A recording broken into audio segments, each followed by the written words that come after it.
Brawl X. It is finals day with Noel Brown. How are you today? How are you? I am good, tired, but I'm pretty sure everybody at this point is. Long day, long day. Yes, it has been. I first want to congratulate you on getting third place in Marvel vs. Capcom 3. Thank you. You're welcome. So did you compete in any other games today besides Marvel? Yeah, well, not today, but throughout the weekend I did play Street Fighter 5 also. And who were you playing in Street Fighter 5? Vega. Vega? Yeah. Is that who you played in Street Fighter 4, or are you switching to him because he's not charged anymore? Nah, I play Vega in every game he's in. I just love the character. I love his story. I love everything about the character. So.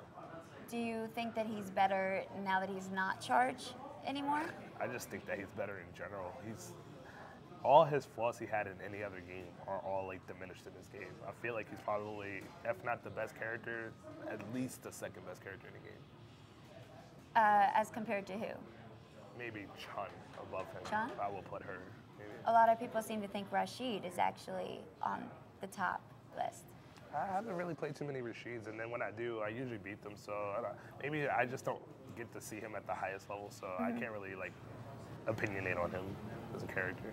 Now, I know there are a lot of people that have had some mixed reviews about Street Fighter V since it's come out. Not necessarily of the gameplay. In fact, most people agree that it's probably the most balanced the Street Fighter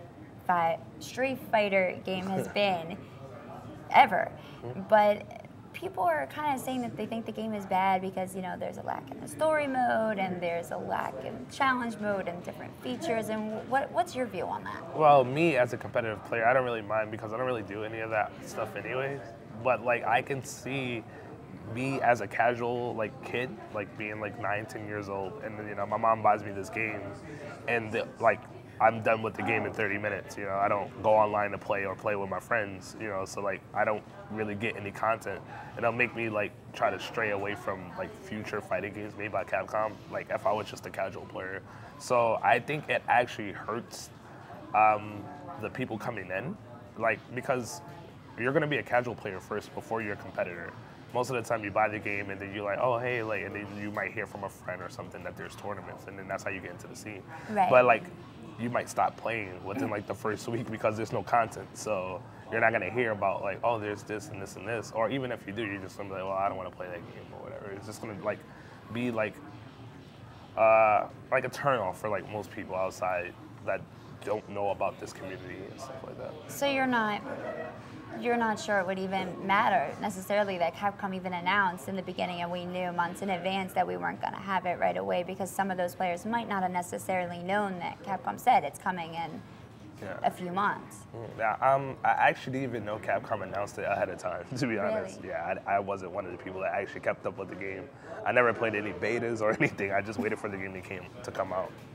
So I didn't really know much about the game until it actually came out. So that might be a little bit why there's some confusion there with that.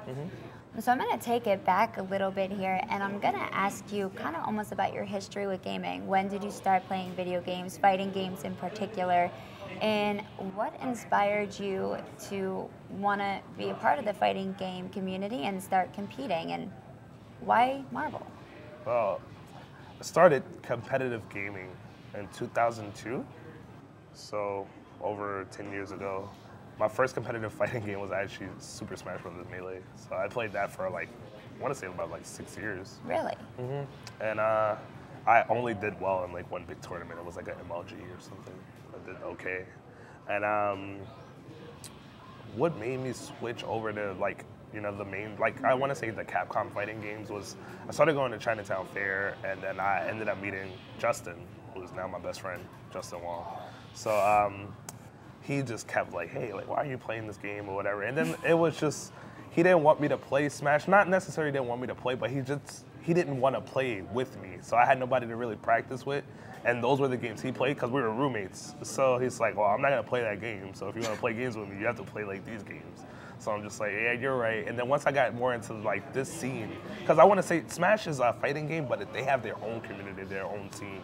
So once I got into this scene, I just like the energy more, because like I felt like the Smash community, like back then at least, because I like the Smash community a lot now. I felt like they were too like, I guess like children oriented. Like so it was like you know, I'll be like hanging out, like, hey, like, you know, let's go grab a drink after the tournament. They're like, oh, like I'm like 15, like, you know, like I can't really. It's difficult for you to relate with them because they're so young.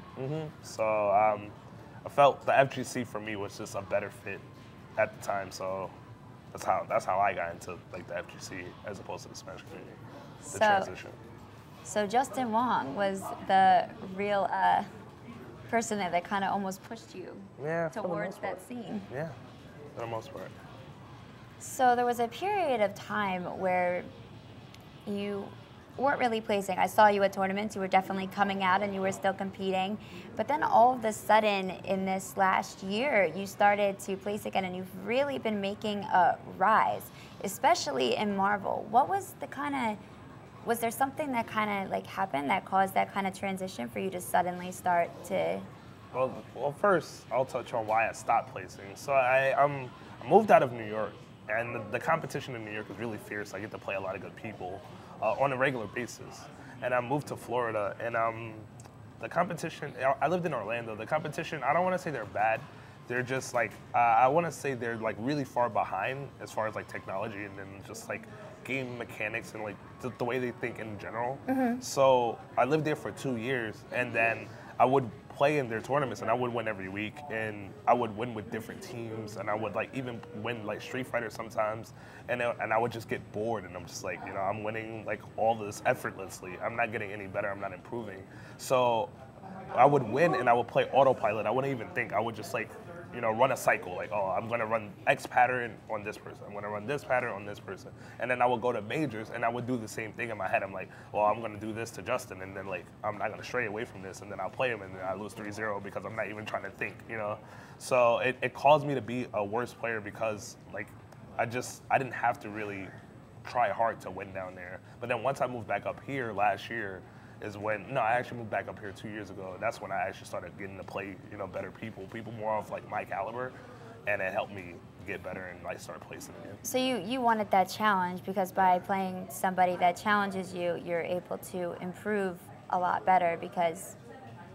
I mean, that's why I compete. I don't compete to, you know, like, if I win a tournament and it's filled of like, you know, like mid-level players and I'm like, you know, I'm like a high-level player, that's not fun to me. Then it makes me not want to compete. I want somebody to challenge me. I want to be able to like overcome a challenge. If it's not a challenge, then it doesn't make it that it doesn't make it that fun anymore when you're not actually fighting for what it is you want. If it's just too easy. Yes. So I definitely understand that. Going off of that, since we have been kind of seeing that rise in your Marvel gameplay, what are your goals for this upcoming year?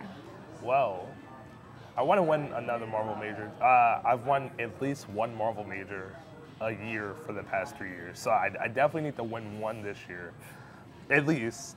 I also want to finally beat Justin.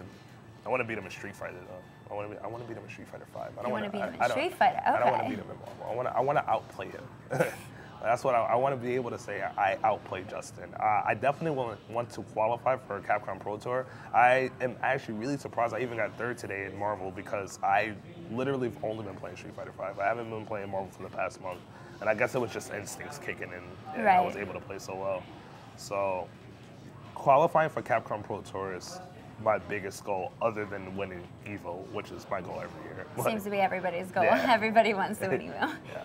Are you afraid that maybe with the diminishing numbers at majors for Marvel vs. Capcom 3, are you afraid that eventually that's gonna taper off? I've heard some rumors that there was even debate originally about Marvel 3 being at EVO. I mean, the hype that Marvel brings will never be replicated. I don't feel like it'll ever be replicated by any game. Just the Marvel series in general, like watching the exhibition of Marvel 2 yesterday brought so much hype. Just the Marvel series in general, no other game will replicate that like kind of community and that kind of hype that like you'll get from that.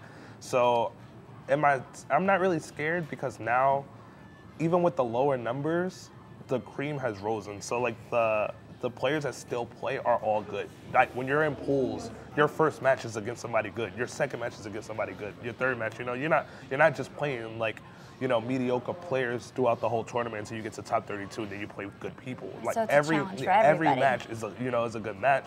So I think that's why the people that still do stick around enjoy the game much more, because like you're getting challenged every single time you play now. Melee died for like 3 years. They like stopped having majors and everything, and then all of a sudden there was a resurgence of Melee, and now Melee is like super big and it's all over the world. And last year they had over 2,000 entrants at Evo. So am I worried? Not really. I feel like people will see things like today, where like King Blue River lost really bad to Champ yesterday, and Champ was throwing games to him, and then he was able to overcome. Like people like seeing David and Goliath stories where like David beats Goliath and overcomes all the adversity and wins.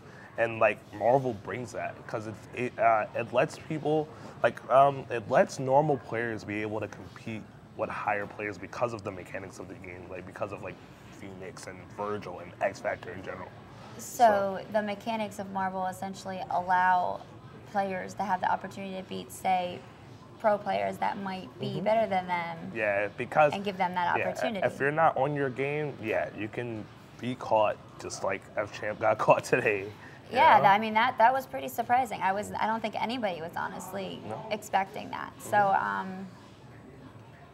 So congratulations again. Thank you. On your Marvel 3 win, and I definitely hope, and I'll be watching out, that you win a Marvel major and you beat Justin Wong in Street Fighter 5. Coming for you, Justin. When you're coming. I'm coming. All right, you hear that, Justin? He says he's coming for you, so you better get prepped and ready. One more question, actually, that I'm gonna throw in here. Yes, ma'am. Do you have a sponsor right now? And if not, are you currently looking I do for have a sponsor, actually. Ultra Arcade. Take very good care of me. Actually, it's an arcade based out in Texas. And they sponsor a lot of Killer Instinct. Killer Instinct's their big thing. They just had Killer Instinct World Cup out there in Texas. And they also sponsor Scar and a couple other Mortal Kombat players. So, yeah, they're a good team. Good, Brian Alexander, excuse me. Brian Alexander is really good. He's a team manager, and Rotendo, good guys. That's great. Thank you. So my last signature question here is, if you could be one superhero and one fighting game character, who would it be and why? I'd definitely be Batman. That guy's too smart, and he's the only human that can compete with people that has superpowers. So definitely Batman and a fighting game character. Maybe Vega. It's just because he's so beautiful. I love everything about him. That is funny. Well, he thinks he's beautiful too. So I know, that's why we have a lot in common actually. So. You think you're beautiful? Kinda. All right. Well, thank you again, and I hope that you enjoy the rest of Winter Brawl. Thank you. You too, Emily. Appreciate it.